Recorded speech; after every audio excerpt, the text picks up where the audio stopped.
Good morning दोस्तों, सुप्रभात, नमस्कार। आप सभी दोस्तों का आपके अपने परिवार, आपके अपने यूट्यूब चैनल या डाटा मितेश क्लासेस में स्वागत करते हैं। तो आज की मोटिवेशनल कोट है, expect your past without regret, handle your present with confidence and face your future without fear.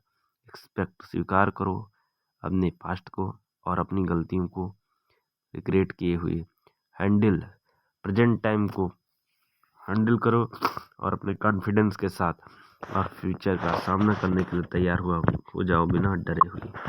तो इन्हीं सब बातों को लेते हुए हम आज की क्लास स्टार्ट करते हैं।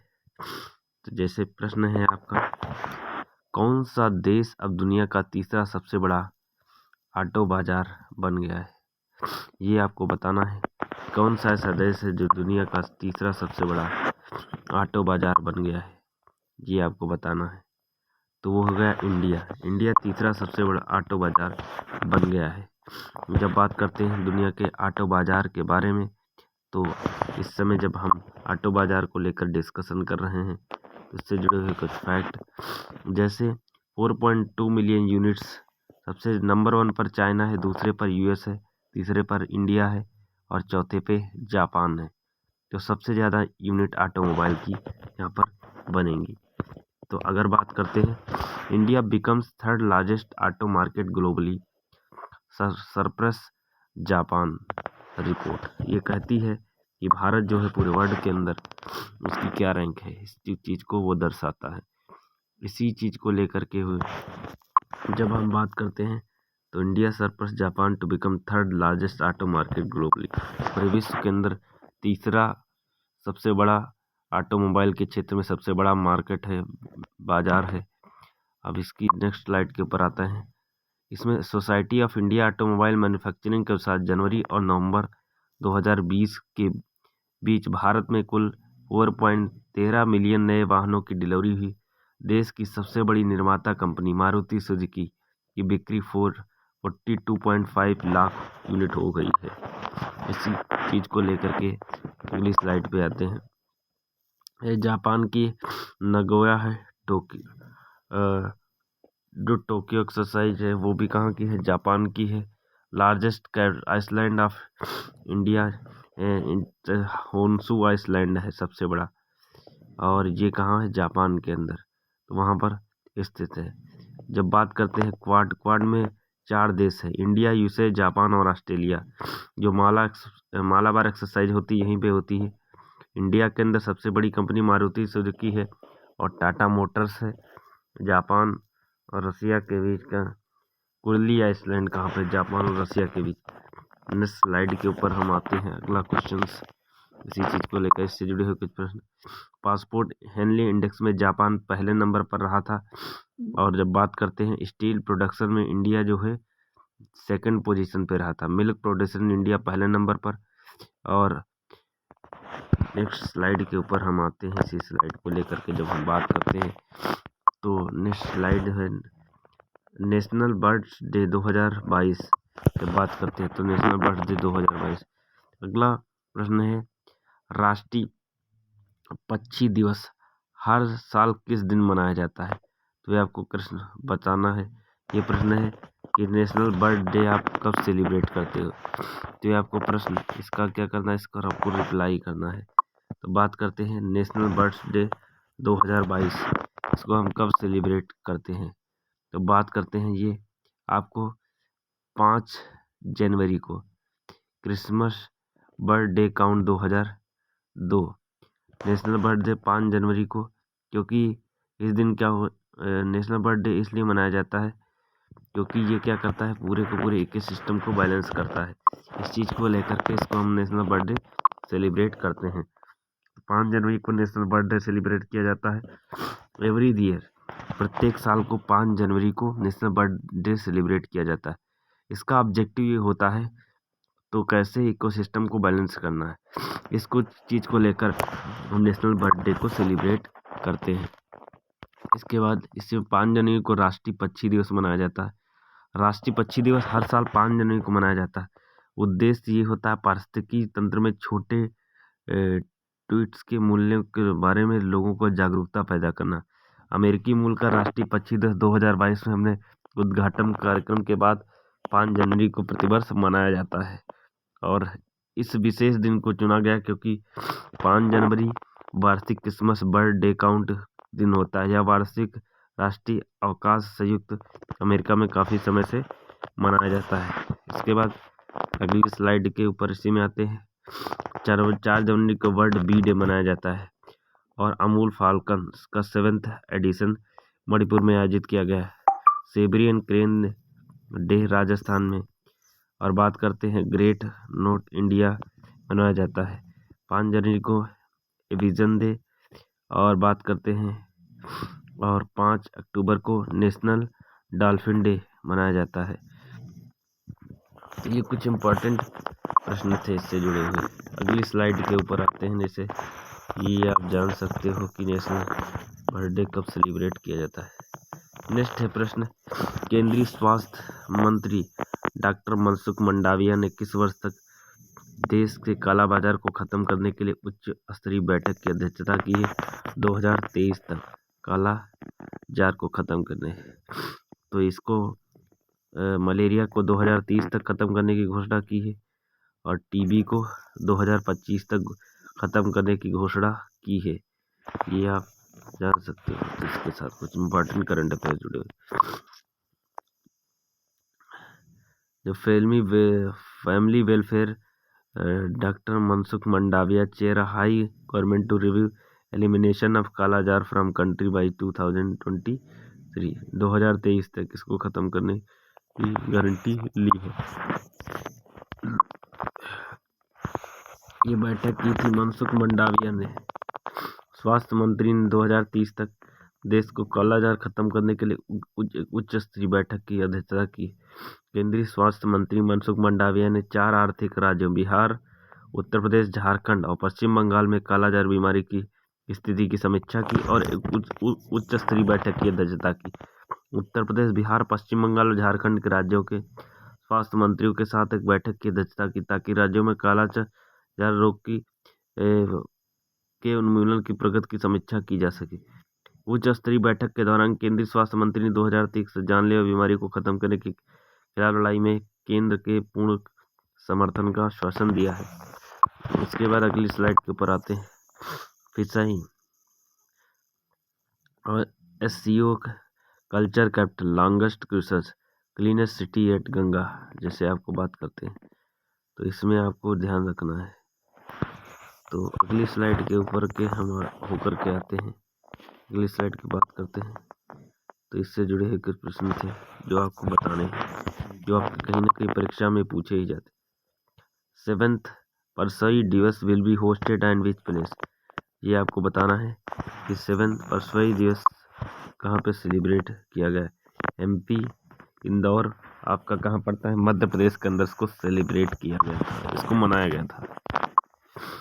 Welcome to the cleanest city of India Pravasi Bharatiya दिवस। प्रवासी भारतीय दिवस कब? ये कहाँ पर? मध्य प्रदेश के इंदौर में। 7th प्रवासी भारतीय दिवस will be host eight which place?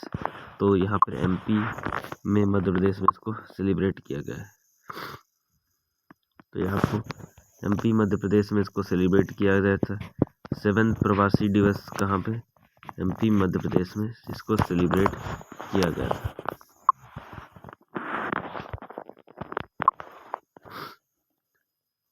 Reconnecting two roots प्रवासी भारतीय दिवस first time in Madhya Pradesh, तो इसमें इसको सेलिब्रेट किया गया था। इसे आप देख सकते हैं इमेज में, ठीक है, इससे समझ सकते हैं। तो प्रवासी भारतीय दिवस सेलिब्रेट किया गया था किस तारीख? ठीक, 2010 Indian foreign minister Delhi 2023 G20 की बैठक होगी, वो कहाँ भी आयोजित होगी? भारत के अंदर G20 से। डिगबोई रिफाइनरी की स्थापना कब की गई थी? और भारत के 500 रियासतों के क्रम सबसे महत्वपूर्ण व्यक्ति कौन?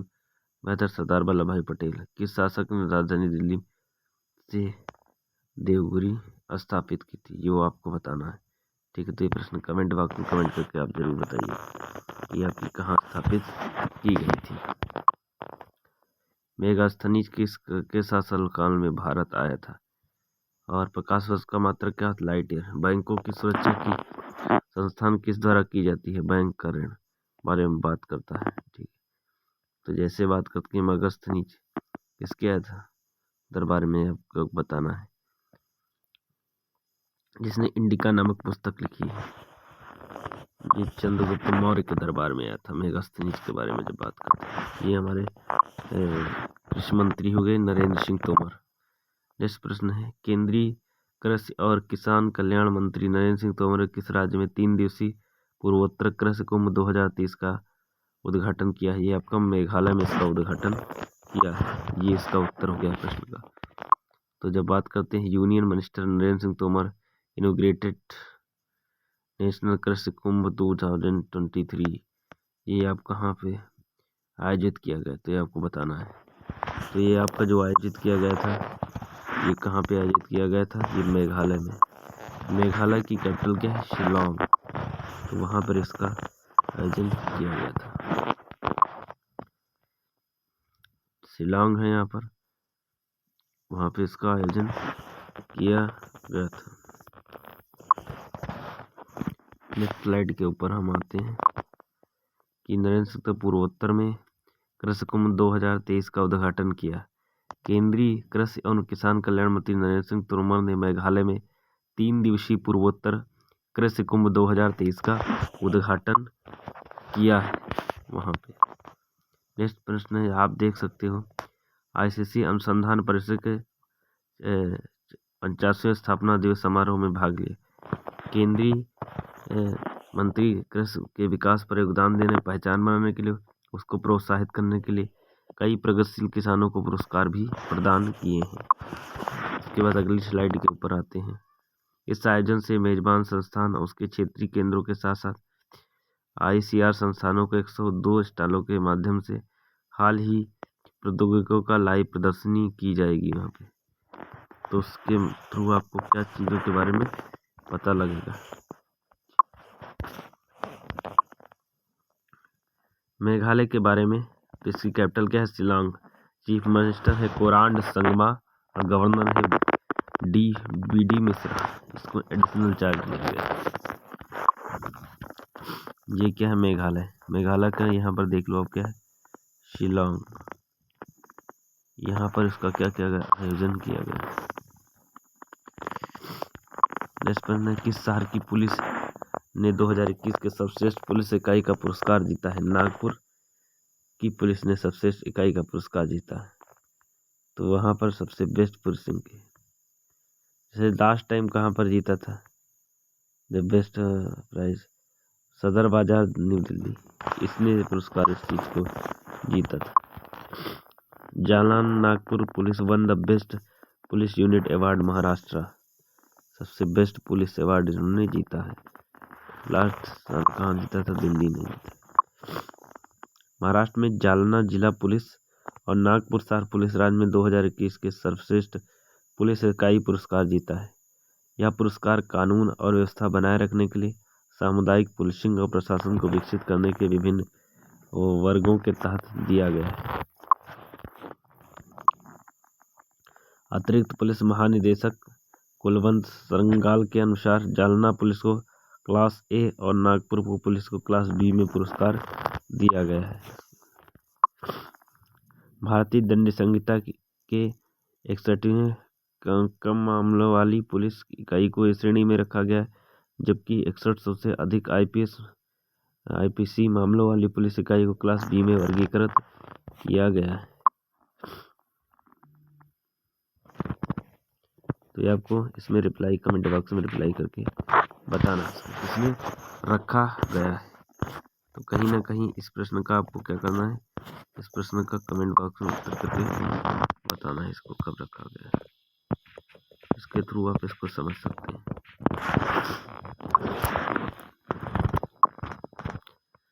जैसे पेटा अवार्ड किसको दिया? सोनाक्षी सिन्हा को।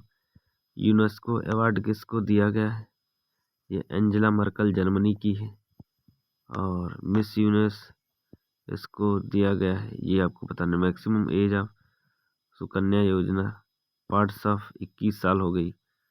और जैसे बात करते हैं ये आपको कुछ इम्पोर्टेंट करंट अफेयर्स थे, ठीक है, जिसके बारे में कौन सा राज्य केंद्र शासित प्रदेश पर्पल फेस्ट का मेजबानी करेगा? ये तमिलनाडु करेगा। कौन करेगा इस क्षेत्र की मेजबानी? तमिलनाडु। अब किसकी मेजबानी करेगा? नेक्स्ट स्लाइड के ऊपर आते हैं। Purple fest inclusion festival of India start in Goa. Goa में इसका आयोजन किया गया है। ये आपका 16 एडिशन होगा गोवा में। बेसब्री से प्रतीक्षा पर्पल फेस्ट सेलिब्रेटिंग डाइवर्सिटी। विकलांग लोगों के लिए राज्य का पहला समावेशी त्यौहार गोवा में होगा। गोवा की राजधानी पणजी में 6 से 8 जनवरी 2023 तक पूरे धूमधाम से महोत्सव की मेजबानी करेगा। 3 दिवसीय महोत्सव का उद्देश्य सभी को यह दिखाना कि हमारे समाज में विविधता को कैसे बढ़ावा दिया जा सके, एक दूसरे की कैसे मदद की जा सके। गोवा सामाजिक कल्याण मनोरंजन सोसाइटी निदेशालय के सहयोग से गोवा राज्य विकलांग आयोग पर्पल फेस्ट का आयोजन करेगा। महोत्सव को हजारों प्रविष्टियां मिली और पूरे देश में प्रतिनिधियों को इससे शानदार उत्सव में भाग लेने की उम्मीद है।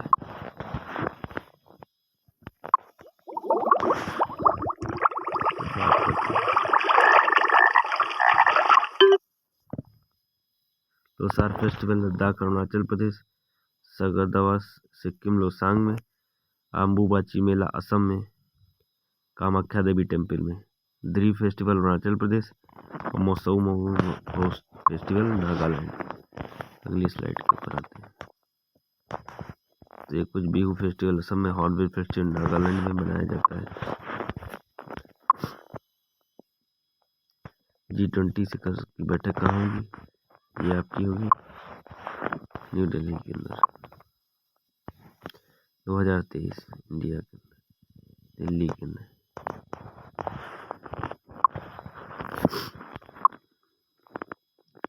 सबसे ज़्यादा तीसरा लार्जेस्ट T20 शतक ये आप पहचानते होंगे, ये सूर्य कुमार यादव जी। तो इन्होंने सबसे लंबा शतक लगाया T20 की। सबसे लंबा शतक इन्होंने सूर्य कुमार यादव ने। सबसे पहले नंबर पर कोहली के राहुल, पुजारा, रोहित शर्मा, पंत और सूर्य कुमार यादव। 3rd सेंचुरी इन्होंने ही लगाई। Fastest century in the world Sri Lanka, और सूर्य कुमार यादव 45 बालों के ऊपर सेंचुरी लगाई है सूर्य कुमार यादव। अगली स्लाइड के ऊपर आते हैं।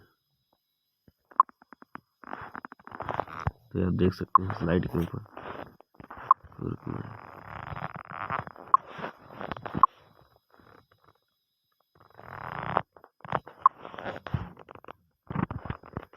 तो ये कुछ इम्पोर्टेंट करंट अफेयर्स थे जो कहीं ना कहीं आपके आने वाले सभी परीक्षाओं के लिए विशेष करके इम्पोर्टेंट है।